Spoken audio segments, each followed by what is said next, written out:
Welcome to the Fuel Podcast, where we explore the foundations under extraordinary lives. And now, here is your host, Chris Swartz. Never stop dreaming.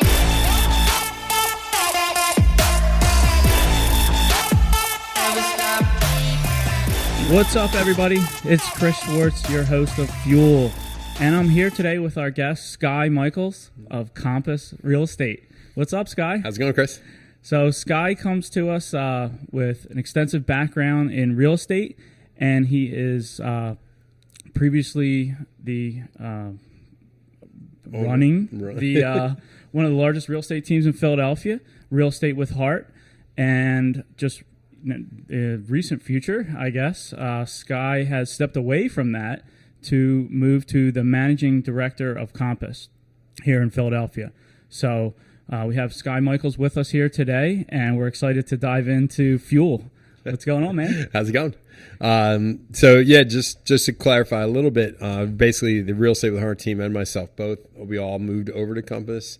And now they're running themselves in essence, still selling real estate with Compass. And then I'm in technically the line is the managing director of sales, just a glorified name for, I'm the manager of Philadelphia. So Gotcha. All right.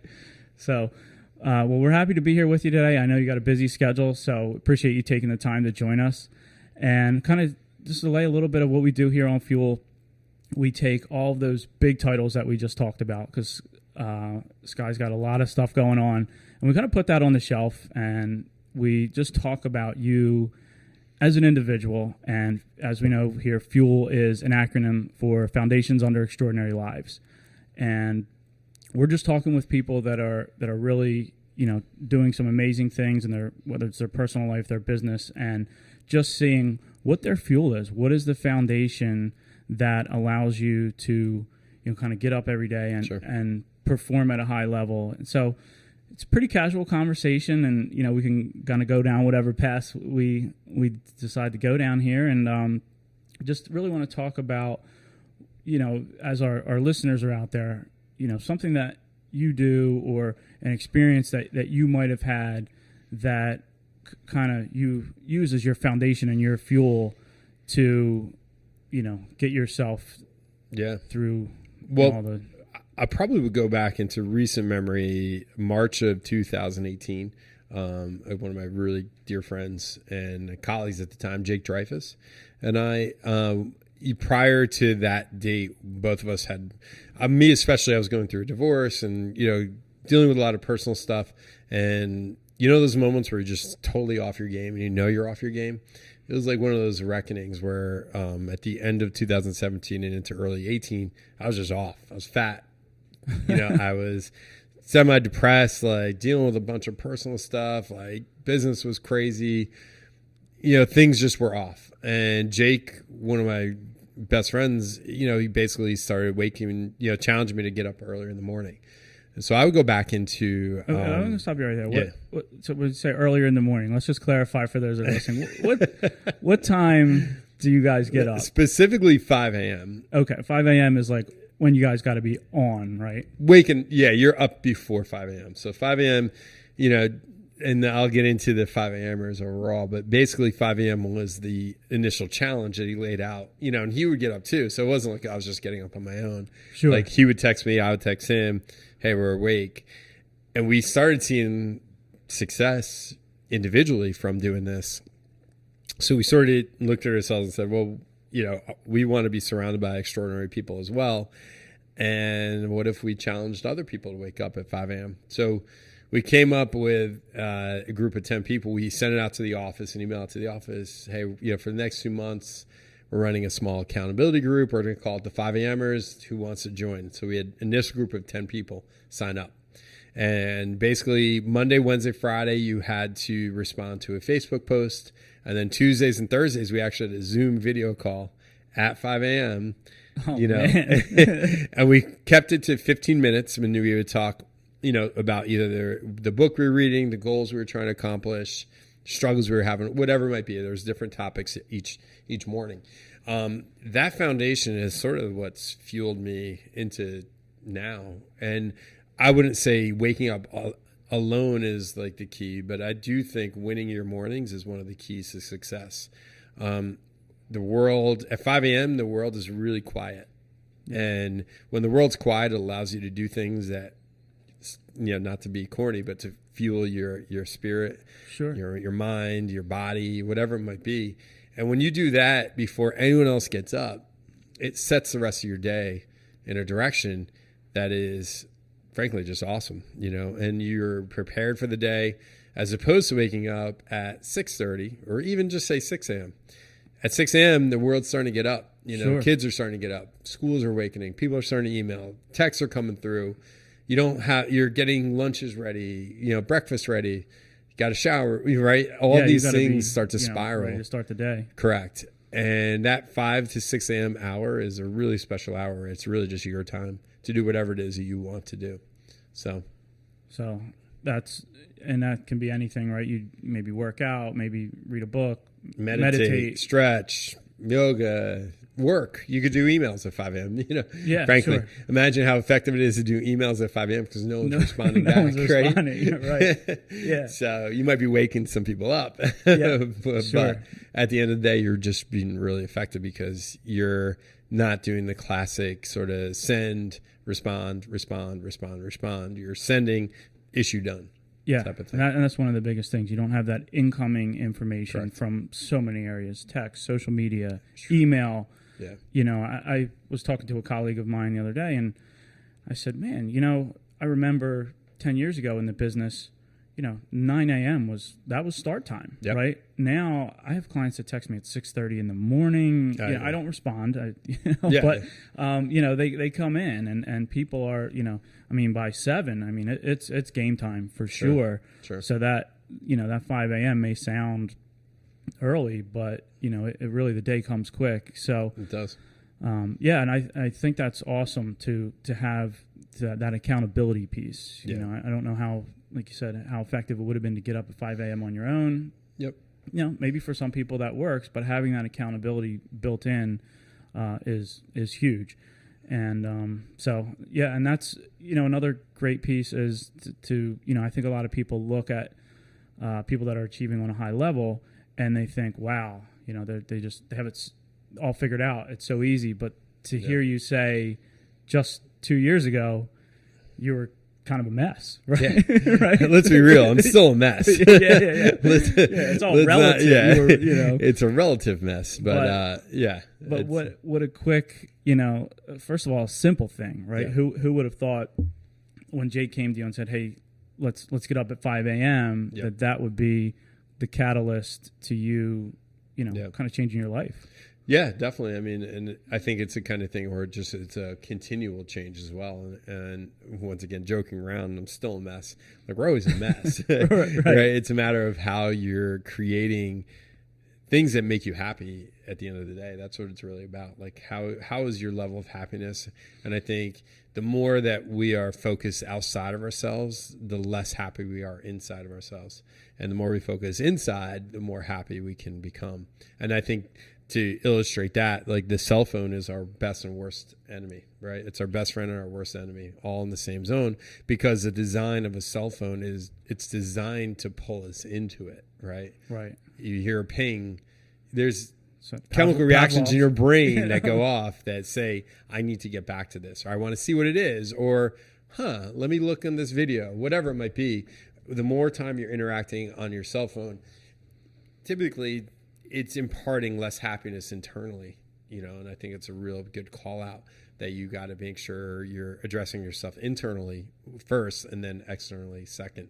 And you think about airlines, right? When you take a flight, what do they say about the air mask?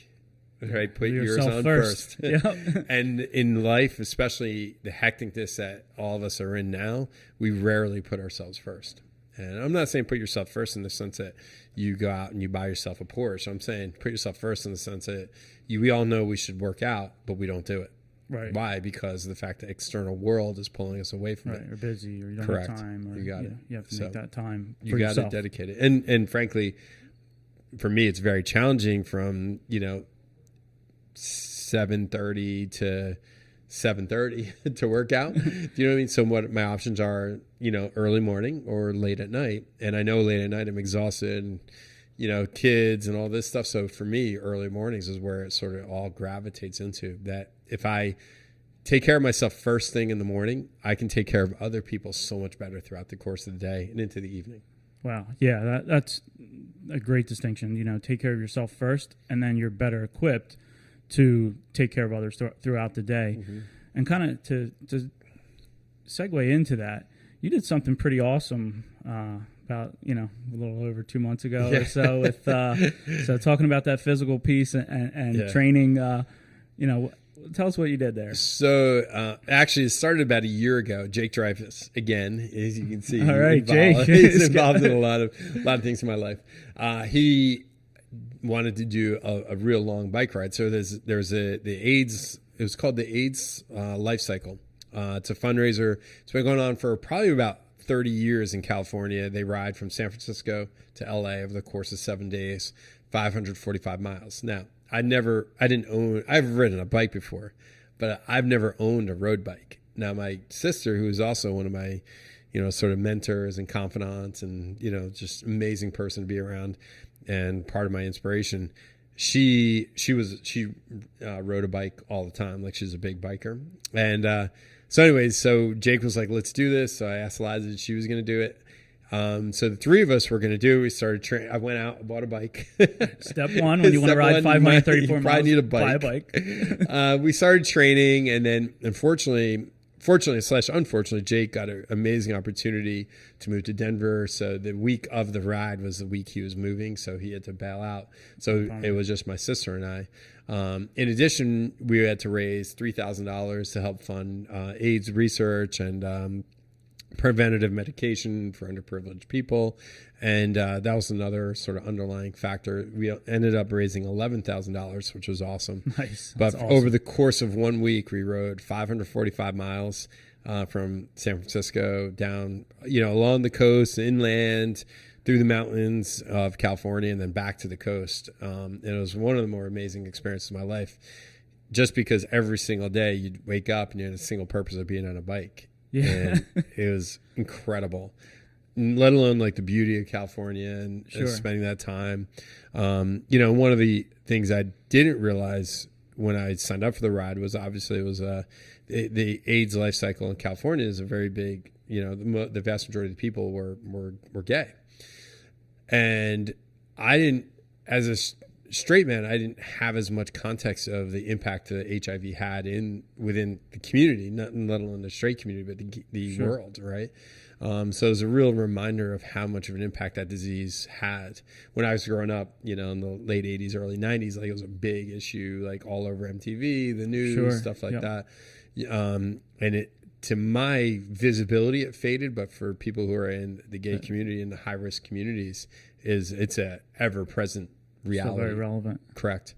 So I learned a lot about that. And also it's a very unique opportunity to put myself in the minority.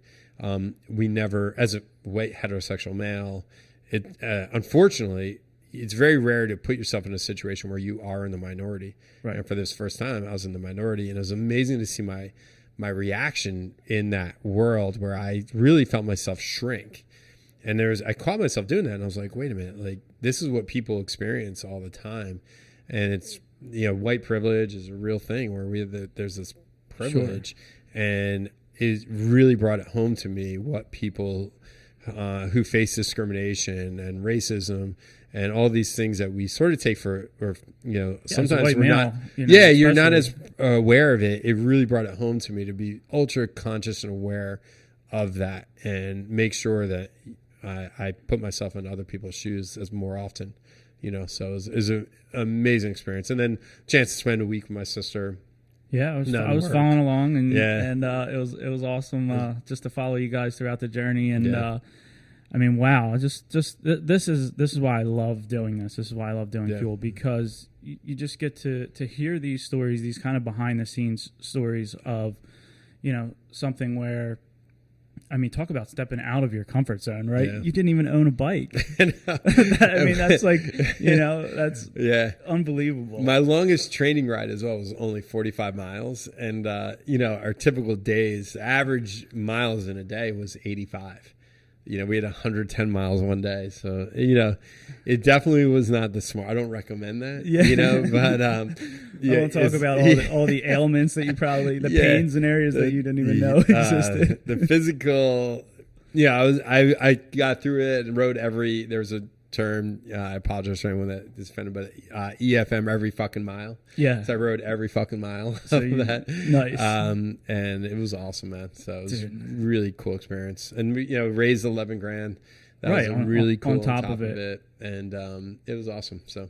Wow. And that's, I mean, you can't ask for a more humbling kind of life experience, right? Yeah. I mean, you put yourself in the minority, you step out and do something that's completely, foreign to you. Yeah. So, I mean, with doing stuff like that, I mean, is there any common thread that, you find that you are able to kind of tap into, Sure. any experiences or anything that you've had that just allows you to, 2 years ago, kind of be Sure. rock bottom and push forward like that? I mean, if there's a theme for everyone to remember, I would say become comfortable with the uncomfortable, right? Awesome. It's something that our brains are not built to make us uncomfortable. Our brains are built to keep us in comfort, protect us. And growth only happens when you're uncomfortable. Think about weightlifting. If you're lifting a weight and it's super easy, you're never really growing. Sure. You're not growing that muscle. You got to make that muscle super uncomfortable, and then it grows. And that's a metaphor for life, right? No growth ever happens when you're comfortable and everything is hunky-dory and you're just cruising along. It happens when things are bad, or you have a challenge, or you have a failure, or you put yourself in a scenario you're not comfortable with, or you do something you've never done, or you take a risk on a business venture. The list can go on and on of that. Only time you ever grow is when you're uncomfortable. And sometimes it's stuff that you can control. Once again, like taking a risk in a business venture. Sometimes it's stuff you can't control. Like one of my, agents, his girlfriend he was going to propose to just broke up with him, and he's so devastated and everything like that. But these are those moments in life that you're uncomfortable, but growth growth can happen from these, or growth can't. Right. And the more comfortable you are with the fact that growth happens when you're uncomfortable, the more you're going to embrace it. And I don't want to say learn to like it, but in some ways learn to like it. Right. For me, when I'm just complacent, I'm bored. Sure. I like being uncomfortable because I know I'm doing stuff that makes me super challenged and makes me motivated to get up at 5 a.m. because I need to. Not because I'm like, oh, it'd be great if I could. No, I need to get up at 5 a.m. to accomplish everything I want to accomplish. And that's, I think, this line that if people out there could remember, become comfortable with being uncomfortable. You will start to grow beyond anything you ever imagined. That's awesome. Yeah, absolutely. And I think that's, a common thread that I see when I sit down and talk with people is, that getting uncomfortable. I mean, you were in a position, a couple of years ago, you were, a partner in quite a large, venture. Yeah. And, you decided to get uncomfortable and take a risk to come to Compass. Yeah. Right? Yes. I mean, nobody heard of Compass 2 years ago in Philadelphia. Me included to an extent. Right? 2 years ago, a year ago, it was a little unheard of. Yeah. And now, you guys are making waves and people definitely know about Compass. And it had to take a lot. I mean, because you could have sat back, right, at that time. Yeah. And been pretty comfortable to speak, No, definitely. I mean, I think it was an awesome situation, and I formed, that we had a great venture going, still a great venture. It's an awesome operation, great friends over there, high respect for everyone that's over there. When I came across the opportunity at Compass and it was presented to me, I saw an opportunity to become part of something that frankly just inspired me. And to your point, my situation definitely would have been way more comfortable at my prior brokerage. But I knew, or I had a feeling that this thing could become big. And I had a feeling that this thing could become a place where real estate could be practiced in, in a little bit of a different manner than what's been traditionally practiced in. And it's been a very, quote unquote, uncomfortable year, but unbelievably exciting and inspiring and motivating for me to wake up every morning and help the agents that I'm helping, underneath this brokerage. Yeah, and it's been amazing, as a friend and kind of outsider, not a real estate agent myself, just watching you guys grow and kind of knowing that you were at the head of the ship there, and it's so awesome, man, to see you on this path, and it's just really an honor to sit down with you here today. So thank you. I appreciate you sharing everything, and hopefully our listeners out there can take a few nuggets away from this and use it in their own lives. And it's cool. So from here, we're gonna hit you. We're gonna make you maybe a little uncomfortable. Hey, here. I'm comfortable. So we do this thing called rapid fire here at the end, and we're just gonna throw it at you. Basically, you're stuck on an island, and we're gonna fire a couple questions at you, and there's no chance in getting off the island. And so, outside of family and friends and our loved ones, right, that we would of course want to take with us, one person who are you taking with you? So outside of family and friends. Outside of family and friends. Okay. I'm not going to get anybody right. in trouble. We know they're all coming. All right. I'm going to take with me Dave Chappelle. Dave Chappelle. Wow. Okay. Yeah. Here's why, is because I love laughing, and he's, anytime I need to laugh, Yeah. he's a guy that I always turn on. So if I'm stuck in an island and there's nowhere to go. Did you watch the most recent one? Yeah, died laughing. So yeah. that's the first thing that popped in my mind. Outside, obviously, of friends and family. Yeah, yeah. So, Nice. That's awesome. I love it. All right. And then you take one book. Easy. Extreme Ownership by Jocko Willink. It's I have a bunch of favorite books, but that's one of my favorite books, just because of the principle he lays out in that book of how to take ownership of your life. Okay. And your business and everything like that. Even though I'm on an island and there's no more business. It's about everything revolves back to me. Do you know what I mean? So if I can't get water, it's no one's fault but mine. If I can't fish, it's no one's fault but mine. So it's almost I love that. I haven't heard of this one. It's awesome, and his podcast is incredible as well. So Extreme Ownership by Jocko Willink would be the book I'd bring. Okay. And last but not least, favorite food. What are you bringing? Well, that's easy. If I'm a lobster. So nice. I'm on an island, so it Nice. sort of Going works with out the really island well. food. Easy enough, man. All right. Awesome. Well, Skye, thanks so much. So if for our listeners out there that want to connect with you, learn more about what you're doing here at Compass or just in general, there's a lot of inspirational, things that you've talked about. How can we find you? The best spot is probably just my email, which is Skye, SKYE, @compass.com. Okay. And that's probably the best way. I'm on Facebook. There's not many Skies out there, Right. Or there's not many Skye Michiels with Michiels. Nice. And then my Instagram is the same as well, Skye.Michiels. So it's pretty simple, pretty vanilla. Nice. All right. Awesome. All right, Skye. Well, thanks so much for your time, man. And, really appreciate you doing this. And I'm so excited to see all your success here at Compass, man. It's awesome. Thanks so much. Thank you. I really appreciate the time. Yeah. All right. Thanks, Chris.